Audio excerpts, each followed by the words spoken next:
Для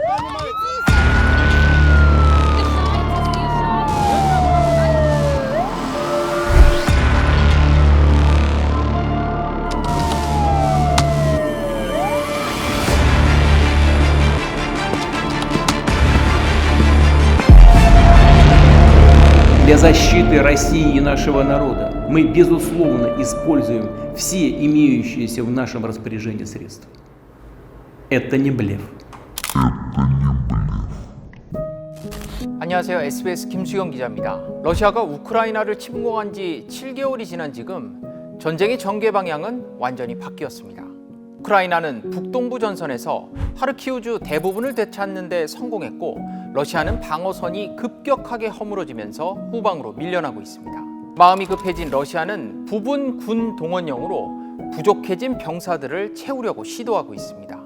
이 전쟁은 앞으로 어떻게 전개되는 것일까요?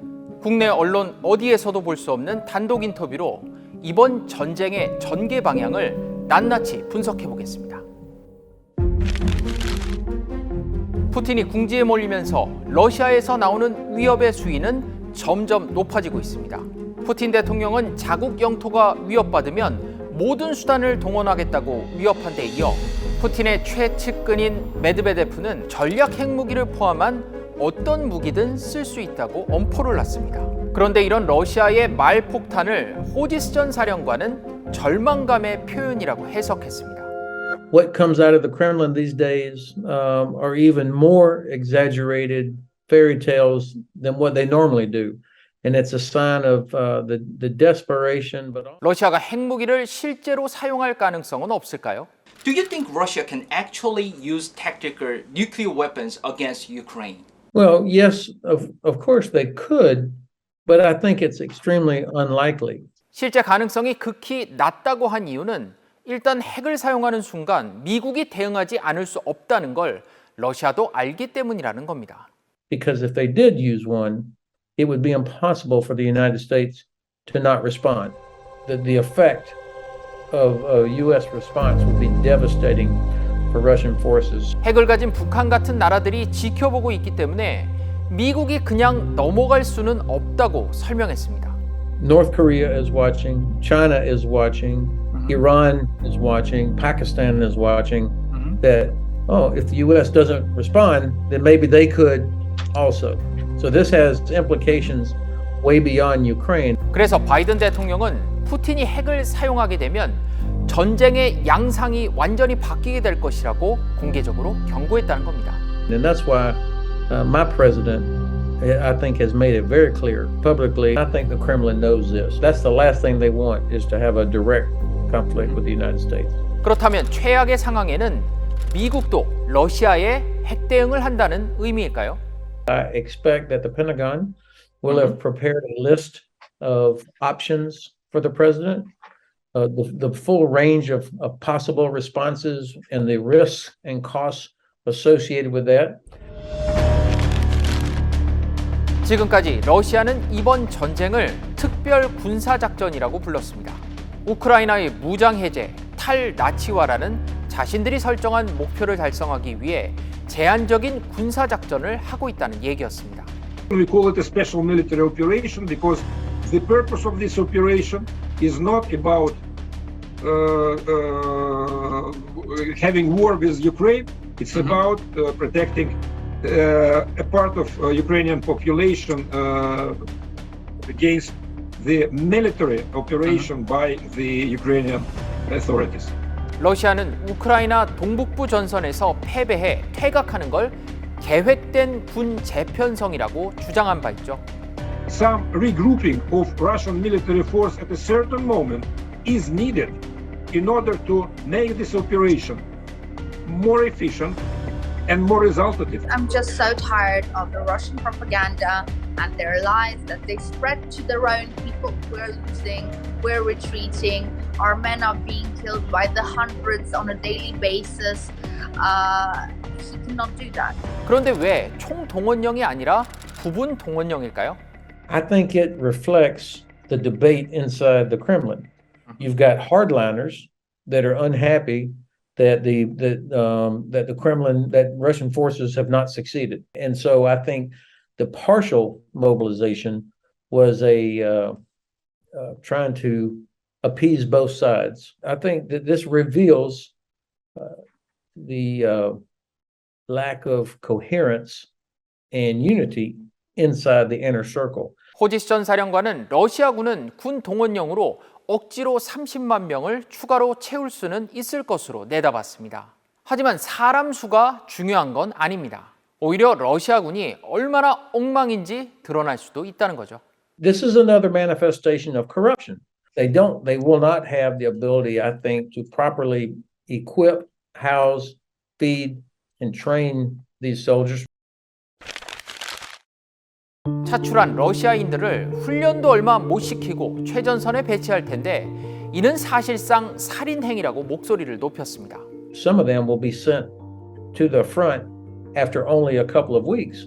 And for me, as a former officer, that is criminal. It's murder. This is going to accelerate the deterioration of the situation for Russia. Their logistics system is already exhausted.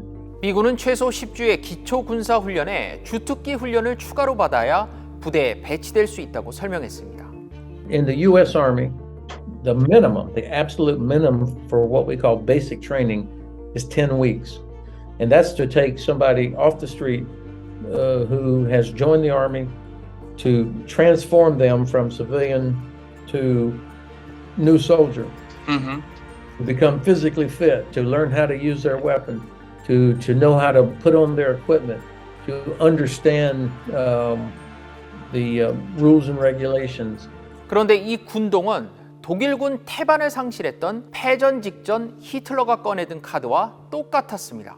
In the last days, when Hitler was delusional about what forces he still had, and the Allies were closing in, both the Red Army from the east and the U.S. and the Brits from the west, he is trying to rebuild the Wehrmacht because obviously, millions of German soldiers have been lost or captured or killed. 이미 전쟁의 끝물인데 사람이 있어야죠. 노인 아이 할 것 없이 모두 징병했던 히틀러 최후 순간과 푸틴의 상황이 너무 비슷하다는 겁니다. So they began to then bring in old men, boys, teenagers, like 16 years old, what were called Volkssturm units, basically people's battalions that had little or no training, or else they were not old enough. The idea was just get bodies in here to defend Berlin. 러시아가 일부를 장악한 지역에서 러시아와 합병을 묻는 주민 투표가 진행되고 있는데 자세히 영상을 보면 좀 이상합니다. 투표함이 훤히 보이고 투표용지는 접지도 않고 찬성표를 던진 걸 사실상 보여주게 돼 있습니다. 절차적으로도 내용적으로도 정당성을 인정받기 어려운 가짜 투표입니다. They've got to communicate to their own domestic audience that look what we did. We saved Luhansk and Donetsk and Zaporizhia and Kherson. We saved them from the Nazis. They're desperate for some sort of something that looks and feels like a victory. 일단 러시아 땅이 되면 우크라이나가 여길 공격하면 핵무기를 사용할 수도 있다는 게 러시아 측의 주장입니다. Вся территория Российской Федерации, которая закреплена и дополнительно может быть закреплена в Конституции Российской Федерации, безусловно, находится под полной защитой. 궁지에 몰린 러시아가 영토 합병을 선언하고 더 공격하면 핵 쏜다 이렇게 협박하는 겁니다. 러시아가 장악했다가 퇴각한 곳에서는 집단 매장지가 발견돼 충격을 주고 있습니다. 특히 동북부 이지움 외곽에서는 시신 436구가 묻힌 집단 매장지가 발견됐는데 상당수는 처참하게 훼손된 상태였습니다. There has been atrocities committed such as rape, such as mutilation of bodies, torture of civilians. This is a bigger mass grave than the ones that were seen in Bucha. 하지만 러시아는 여전히 우크라이나 내부의 모든 민간인 살상과 잔혹행위 의혹을 부인하고 있습니다. 오히려 우크라이나의 자작극이라고 주장하고 있죠. Ukrainians, with no hesitation, hit the civil objects, they hit schools, they hit hospitals. They do not care that civilian population are being hit. 유엔은 조사위원회를 구성해 우크라이나 내부 러시아 점령 지역 27곳을 조사해 전쟁 범죄가 자행됐다고 발표했습니다. 이지움에서 발견된 집단 매장지에 조사팀을 보내는 방안도 추진하고 있습니다. Based on the evidence gathered by the Commission, it has concluded that war crimes have been committed in Ukraine. 러시아는 군 동원령이 내려지자 서로 빠져나가려고 혼란이 벌어지고 있지만 우크라이나인들은 개전 초기부터 위기에 처한 조국을 지키겠다며 앞다퉈 고향으로 돌아갔었죠. 군사력에서도 정신력에서도 러시아의 패색은 짙어지고 있는 겁니다. 궁지에 몰린 푸틴에게 마지막으로 남은 카드는 핵무기밖에 없습니다. 그가 어떤 무모한 행동을 하는 건 아닐지 긴장감은 갈수록 높아지고 있습니다. 지난해 워싱턴 인사이트부터 올해 글로벌 인사이트까지 약 1년 동안 비디오 머그를 통해 여러분들을 만나왔는데요. 독자 여러분과 좀 더 긴밀한 소통을 할 수 있는 프리미엄 지식 콘텐츠 서비스를 준비하고 있습니다. 기존 글로벌 뉴스와는 차별화된 좀 더 깊고 더 넓은 이슈를 만나보시기 바랍니다. 김수영의 글로벌 인사이트는 여기까지입니다.